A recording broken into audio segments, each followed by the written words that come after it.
থালা বাসন নিবে দাদারা দিদিরা, সুন্দর সুন্দর নকশা করা থালা বাসন। যারা যারা থালা বাসন কিনবে তারা তারা আমার ঠেলা গাড়ির সামনে চলে এসো, চলে এসো।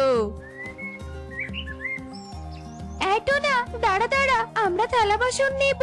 শুনেছি তোর থালা বাসন গুলো নাকি অনেক সুন্দর, দেখি দেখি। ও মা, তাই তো। ও মা, কি সুন্দর, আমি অনেকগুলো নিব।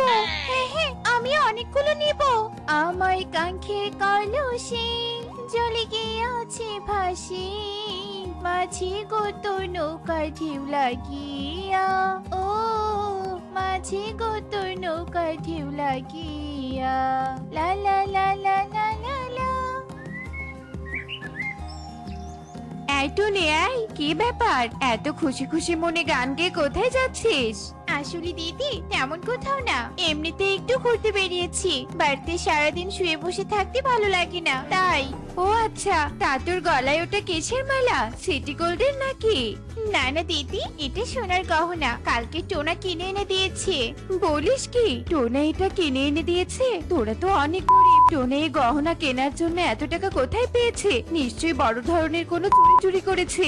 ছি ছি দিদি, চুরি করতে কেন যাবে? কয়েকদিন থেকে আমাদের ব্যবসায় অনেক লাভ হচ্ছে, সেই লাভের টাকা থেকেই টোনা আমাকে এই গহনা কিনে দিয়েছে। ভালো হয়েছে না দিদি বলো? ভালো না ছাই, যা যা এখান থেকে, যেখানে যাচ্ছিলি সেখানে যা। কাকুলি এভাবে বলে রেখে টুনিকে সেখান থেকে তাড়িয়ে দেয় আর কালুকে বলতে থাকে, দেখলে কালু, টুনিদের কত উন্নতি হয়েছে। ওরা সেদিন নতুন ঘর বানালো, আর শুনেছি রোজ ভালো ভালো খায়। আজ আবার দেখলাম নতুন গহনা কিনেছে।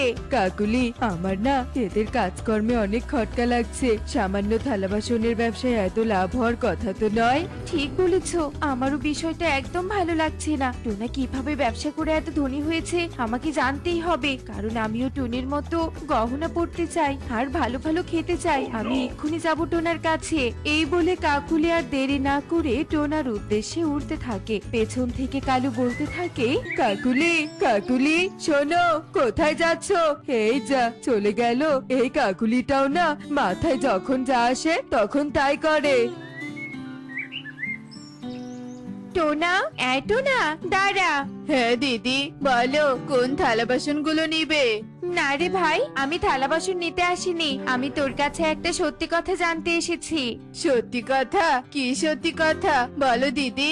তোর এই ছোট ব্যবসায় তুই এত কিভাবে লাভ করেছিস রে ভাই? তোর এই বড় দিদিকে একটু বল না শুনি।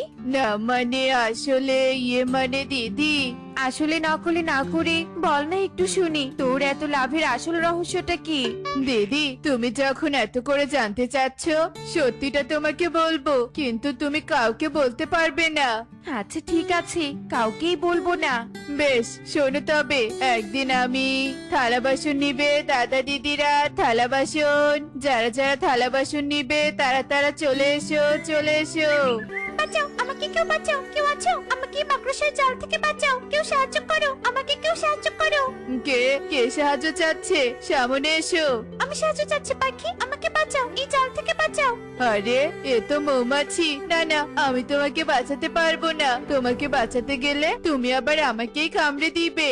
না না, আমি তোমাকে কামড়াবো না, আমাকে মুক্ত করো দয়া করে, এভাবে থাকতে আমার খুব কষ্ট হচ্ছে।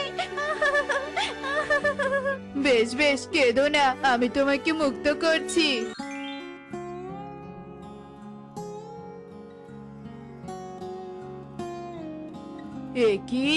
আমি কি দেখছি? তুমি মৌমাছি থেকে পরি হলে কি করে?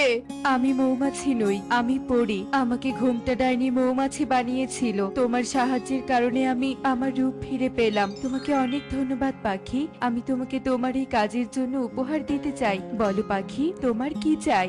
আমার তেমন কিছু চাই না পরি, তুমি শুধু আমাকে এমন কিছু দাও যা দিয়ে আমার ব্যবসায় ভালো লাভ হবে আর আমার সংসারের অভাব দূর হবে। তাই? তবে এই নাও গোলাপি লেবু গাছ। এই লেবু গাছে রোজ একটা করে গোলাপি লেবু ধরবে। তুমি সেই লেবু ছিঁড়ে তোমার ঠেলা গাড়িতে রাখবে আর ব্যবসার উদ্দেশ্যে বেরিয়ে পড়বে। দেখবে তোমার ব্যবসা শুধু লাভ আর লাভ হবে। পরি, তোমাকে অনেক ধন্যবাদ, তোমার এই উপকারের কথা আমি কোনোদিনও ভুলবো না। বেশ টোনা, তুমি থাকো, এবার আমি চলি। তবে যাওয়ার আগে একটা কথা বলে যাই, কখনো লোভ করবে না। লোভ সবাইকে ধ্বংস করে দেয়। ঠিক আছে পরি। তারপর তারপর তুই কি করলি সেই গোলাপি লেবু গাছটাকে? দিদি, তারপর সেই গোলাপি লেবু গাছটা নিয়ে এসে আমি বাড়ির উঠোনে রোপণ করি, আর সেই গাছ রোজ একটা করে গোলাপি লেবু দেয়। সেই গোলাপি লেবু আমি ভ্যানে রেখে রোজ থালা বাসন বিক্রি করতে বের হই, আর দিন শেষে লাভবান হয়ে বাড়ি ফিরি। এই দেখো, আজকের গোলাপি লেবুটা এখনো আমার ভ্যানে আছে। আরে তাই তো, যাই হোক, সত্যিটা শুনে ভালো লাগলো। যা টোনা, তুই তোর কাজে যা, আমি চললাম। এই বলে যে যার দিকে চলে যায়। কিছুক্ষণের মধ্যে কাকুলি কালুর সামনে চলে আসে আর কালুকে সব খুলে বলে। কি বললে? পরীর দেয়া গোলাপি লেবুর মাধ্যমে ওরা এত উন্নতি করেছে? তাহলে তো আজ রাতেই ওদের লেবু গাছটাকে তুলে নিয়ে আসতে হয়। শুধু বললেই নয়, লেবু গাছটা তুলে নিয়ে আসতেই হবে। এখন বাড়িতে চলো।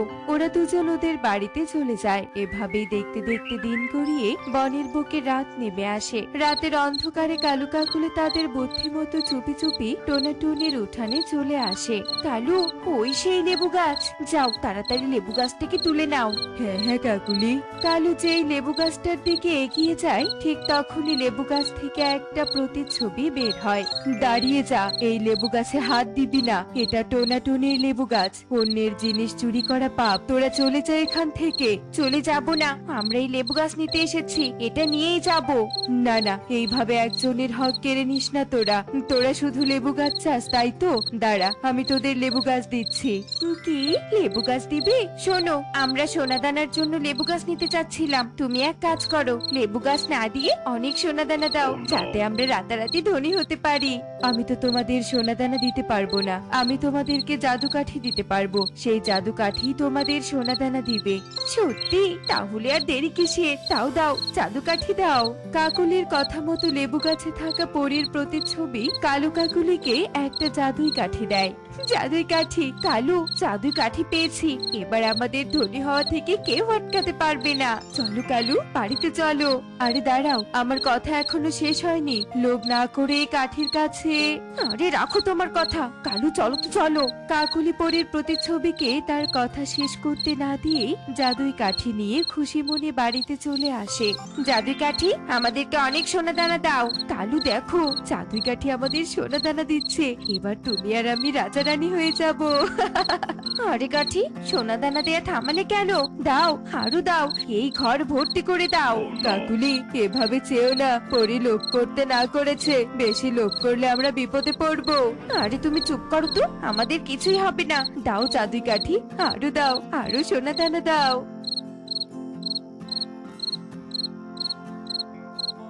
ওরে জাদুই কাঠি, এবার থাম। আমি আর সোনা দানা চাই না। থাম রে থাম। কালু, থামতে বলো কাঠিকে। কাকুলি, তোমার লোভ করা উচিত হয়নি। এই জাদুর কাঠি, থাম বলছি, থাম। বলেছিলাম লোভ করিস না। আমার কথা না শুনে লোভ করেছিস, এবার তার শাস্তি ভোগ কর।